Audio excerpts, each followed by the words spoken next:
क्योंकि जब सौम्या ये सारी हरकतें कर रही थीं, उसी वक्त सुधीश जी वहां मौजूद थे। उन्होंने अपनी आंखों से सब कुछ देख लिया। इसी वजह से सुधीश जी सौम्या को रंगे हाथों पकड़ लेते हैं। जब आदित्य को पता चलता है कि सौम्या ने मंगल के लिए इतनी गिरी हुई हरकत की है, तो उसका गुस्सा सौम्या पर फूट पड़ता है। वह सौम्या से कहता है, तुम्हें मंगल से माफी मांगनी ही होगी। लेकिन इससे पहले कि कुछ हो, सौम्या कुछ ऐसा कर बैठती है जिसे जानकर आप भी चौंक जाएंगे। आखिर सौम्या ने ऐसा क्या किया? और क्या है इस पूरी कहानी का सच?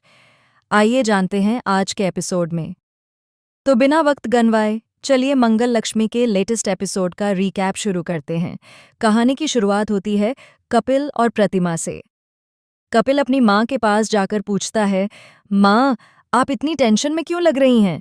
और आप छुप छुप कर हमारी बातें क्यों सुन रही थीं? मैंने बुआ दादी को भी देखा, वो भी बहुत परेशान लग रही थीं। क्या भंडारे में कुछ हुआ है? कहीं ये बात मंगल जी से जुड़ी तो नहीं जो आप मुझसे छुपा रही हैं? प्रतिमा डरी सहमी और हकलाती हुई कहती हैं, अक्षत था ना? बुआ दादी की अक्षत से मुलाकात हो गई थी। कपिल पूछता है, अक्षत से मुलाकात हुई तो इसमें इतनी टेंशन की क्या बात है? वो तो बहुत प्यारा बच्चा है, किसी को कुछ गलत नहीं कहता। मंगल जी ने उसे बहुत अच्छे संस्कार दिए हैं, तो बुआ दादी को उससे क्या प्रॉब्लम हो सकती है? प्रतिमा का चेहरा देखकर कपिल को शक होने लगता है। वह कहता है, माँ, कहीं ऐसा तो नहीं कि बुआ दादी को अब तक ये नहीं पता कि मंगल शादीशुदा है और उनके 2 बच्चे भी हैं? प्रतिमा चुप रहती है और कपिल सब समझ जाता है। कपिल गुस्से में कहता है, माँ, आपने ये क्या कर दिया? आपको पता है ना बुआ दादी का गुस्सा कितना खतरनाक है। जब उन्हें ये सब पता चलेगा तो क्या होगा? मैं झूठ बोलकर मंगल जी से शादी नहीं कर सकता, इसलिए आप अभी जाकर बुआ दादी को सब सच बता दीजिए।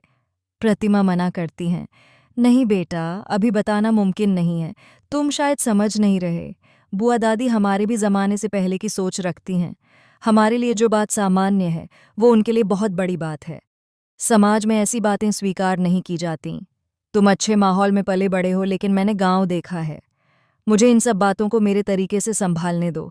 वैसे भी शादी से पहले मैं सब बता दूंगी, लेकिन पहले वो मंगल को पहचानें, उसे समझें। अभी तो उनके और मंगल के बीच काफ़ी तनाव है। अगर अभी सब बता दिया तो वो इसे बहाना बनाकर शादी तोड़वा सकती हैं। अगले ही पल हम देखते हैं कि किसी ने मंगल की आंखों पर पट्टी बांध दी है और उसे सीधा हॉल में लाया जाता है, जहां उसके लिए बैचलर पार्टी रखी गई है। सभी लोग बहुत खुश हैं, यहाँ तक कि शांति भी। शांति को बैचलर तक सही से बोलना नहीं आता, लेकिन अपनी बेटी की नई जिंदगी की शुरुआत के लिए वो माता रानी का शुक्रिया अदा कर रही है। शायद ये पहली बार है जब मंगल के लिए उसके पूरे परिवार ने इतनी बड़ी पार्टी रखी है। उसकी सगाई के बाद कई मुश्किलें आईं, रिश्ते टूटने तक की नौबत आई, लेकिन अब दोनों की शादी हो रही है। इसी दौरान लिपिका आ जाती है, जो कपिल का मास्क पहने हुए ड्रामा करने लगती है। वह कपिल की एक्टिंग करती है और मंगल को सेड्यूस करने की कोशिश करती है, लेकिन मंगल तो समझदार है। तभी कुसुम आती हैं, जिनकी आंखों में आंसू होते हैं। वो मंगल को तोहफा देती हैं। यह सुनकर आदित्य गुस्से में वहां से चला जाता है। सौम्या नोटिस करती है कि आखिर उसे इतनी मिर्ची क्यों लगी। घर के लोग अब सौम्या को अच्छी तरह पहचान चुके हैं, इसलिए कोई उससे उलझना नहीं चाहता। सब उसकी बात एक कान से सुनते हैं और दूसरे से निकाल देते हैं। दूसरी तरफ बुआ दादी, कपिल, बिजली और प्रतिमा खाना खा रहे होते हैं। बुआ दादी कहती हैं, कपिल, तुम्हारे साथ बिजली भी ऑफिस जाएगी? कपिल हैरान होकर पूछता है, लेकिन वह ऑफिस में क्या करेगी? उसे तो काम भी नहीं आता। बुआ दादी कहती हैं, वो तुम्हारे साथ काम सीखने नहीं, तुम्हारा ख्याल रखने जाएगी। तुम आजकल ठीक से खाना नहीं खा रहे हो। कपिल मना करता है, लेकिन बुआ दादी की बात टालना मुश्किल है।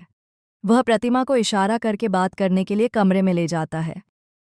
बुआ दादी अब बिजली से साफ साफ कहती हैं, तुम्हें कपिल की देखभाल से ज्यादा मंगल पर नजर रखने के लिए भेजा जा रहा है। हमें लगता है कि मंगल कुछ बहुत बड़ा छुपा रही है। जो भी पता चले हमें बता देना। बिजली हंसते हुए कहती है, बुआ दादी, मैं तो इतनी बातें बता दूंगी कि आप मुझे खुश होकर सोने का हार दे दोगी। फिर हम देखते हैं कि मंगल और आदित्य पास पास हैं। मंगल पूछती है, आदित्य जी, कुछ ढूंढ रहे हैं क्या? आदित्य उसकी खूबसूरती देखकर दंग रह जाता है।